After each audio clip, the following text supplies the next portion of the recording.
Starting से हम आपको ये बोल रहे हैं कि 78th इंडिपेंडेंस डे कल गया।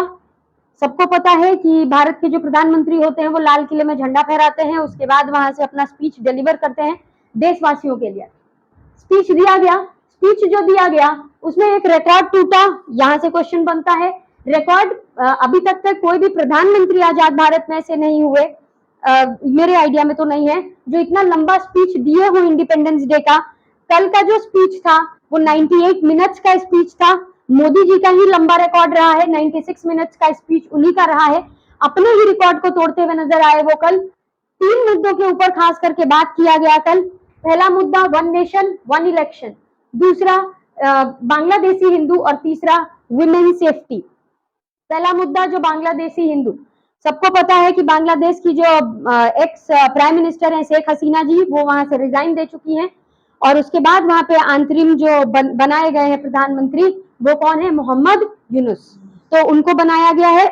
अभी मसला ये है कि वहां पे बहुत सारा हड़कंप मचा हुआ है। जो माइनॉरिटीज हैं हिंदू वहां के, उनके ऊपर अत्याचार हो रहा है। अत्याचार होने की वजह से अभी क्या हो रहा है, वो इंडिया की तरफ देख रहे हैं। क्यों? क्योंकि हिंदू हैं और मान्यता एक है कि हिंदू नेशन है, तो इसीलिए उन लोगों को उम्मीद है कि भारत के प्रधानमंत्री कुछ करेंगे उनके लिए। अगर अब दिक्कत यहाँ पे ये है कि माननीय प्रधानमंत्री इस मुद्दे को रेज करते नजर आए, बांग्लादेशी हिंदू का जो क्राइसिस हो रखा है उसके ऊपर वो बात करते हुए कल नजर आए और उनका यही कहना है कि वो यही उम्मीद करते हैं कि बांग्लादेश में जो अनरेस्ट का माहौल है वो जल्दी से वापस से सब कुछ शांत हो जाए, माहौल जो है वो अंडर कंट्रोल आ जाए। एक टाइम के लिए ऐसा लगा था कि बांग्लादेश का जो मुद्दा है वो कहीं ना कहीं दब चुका है, अब कोई उसके ऊपर बात नहीं कर रहा है। लेकिन फिर कुछ यूएस के नेता हुए जो विवेक रामास्वामी, देन फिर जो इंटरनेशनल ऑर्गेनाइजेशन है यूएन, उसके बाद बांग्लादेश के जो अंतरिम प्रधानमंत्री बनाए गए हैं मोहम्मद यूनुस, वो खुद नजर आए एक्सेप्ट करते हुए कि हाँ हिंदुओं के साथ वहां पे गलत हो रहा है। फिर मामला बढ़ा, कल एड्रेस किए हैं माननीय प्रधानमंत्री लाल किले से इस मुद्दे को शांति बनाए रखने के लिए और हिंदुओं को वहां पे नुकसान ना पहुंचे इस चीज के लिए अपील भी करते नजर आए। इंडिया के सामने सबसे बड़ा चुनौती या फिर इसको एड्रेस करने का जरूरत क्यों पड़ा, वो इसीलिए पड़ा क्योंकि अगर 2 लाख अप्रोक्स 2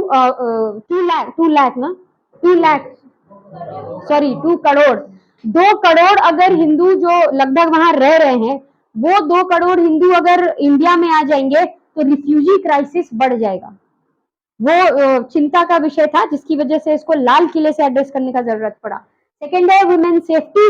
वुमेन सेफ्टी का मुद्दा इसीलिए उठाया गया क्योंकि कोलकाता आरजेकर मेडिकल कॉलेज का जो घटना है, जो अभी कुछ दिन पहले 8-10 दिन पहले घटा है, उस मुद्दे को लेकर के माननीय प्रधानमंत्री मोदी लाल किले से बोलते नजर आए। उनका कहना है कि जो राक्षस प्रवृत्ति के लोग हैं, सबसे पहले तो पता नहीं कि इंडिया का जो कल्चर है, जो ट्रेडिशन है, इंडिया अपने औरतों को सम्मान देने के लिए बहुत ज्यादा जाना जाता है और उसमें अगर इस तरीके के राक्षसी प्रवृत्ति के लोग आ रहे हैं तो प्रधानमंत्री का बोलना शायद मजबूरी हो जाता है ऐसे मुद्दों के ऊपर, क्योंकि ये छोटा मोटा मुद्दा नहीं है। विमेन सेफ्टी हर देश के लिए बहुत बड़ा मुद्दा है और आप आजाद भारत का 78 इंडिपेंडेंस डे मना रहे हैं और उसमें अगर इस तरह का कोई भी हीनियस इशू को रेज करना पड़ता है तो अपने आप में प्रधानमंत्री कितने भावुक होंगे वो समझने वाली बात है।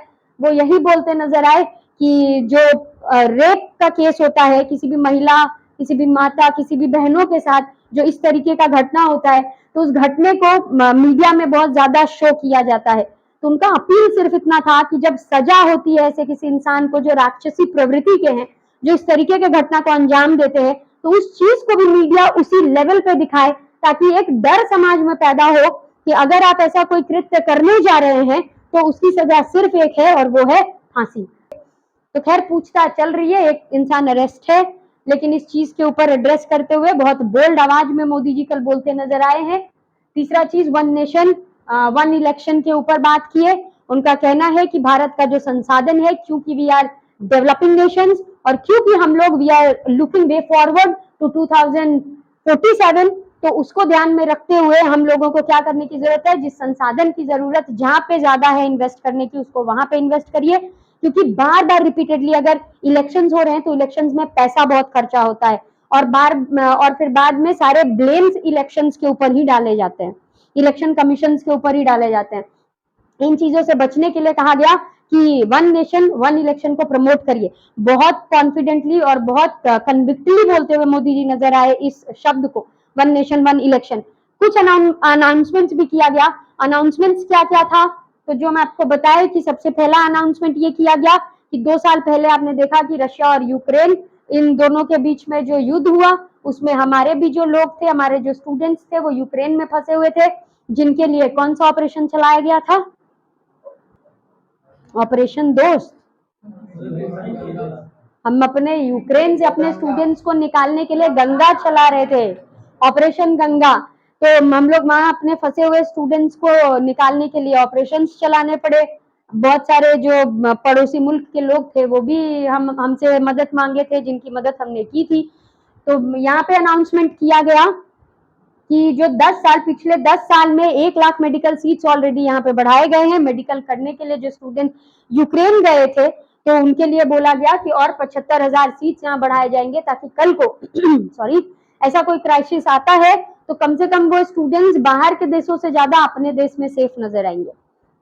दूसरा आपको क्या बताए थे हम, नेपोटिज्म। नेपोटिज्म पे भी अनाउंसमेंट किया गया, बोला गया कि 1 लाख जो फ्रेश ब्लड हैं वो पॉलिटिक्स से जुड़े, जिनका कोई बाप दादा कोई ऐसा ना हो जो पॉलिटिक्स में हो पहले से। आप कोई भी एमपी एमएलए हो सकते हैं, आप कोई भी म्यूनिसिपैलिटी से हो सकते हैं, आप किसी भी पंचायत से हो सकते हैं, और सबसे बढ़िया बात कि किसी भी पार्टी से हो सकते हैं। तो 1 लाख लोग आए और जुड़े इस मोर्चे से, वो चीज बोले। तीसरा 2036 ओलंपिक के बारे में बात किया गया। ओलंपिक ऑर्गेनाइज करना चाहता है भारत 2036 में।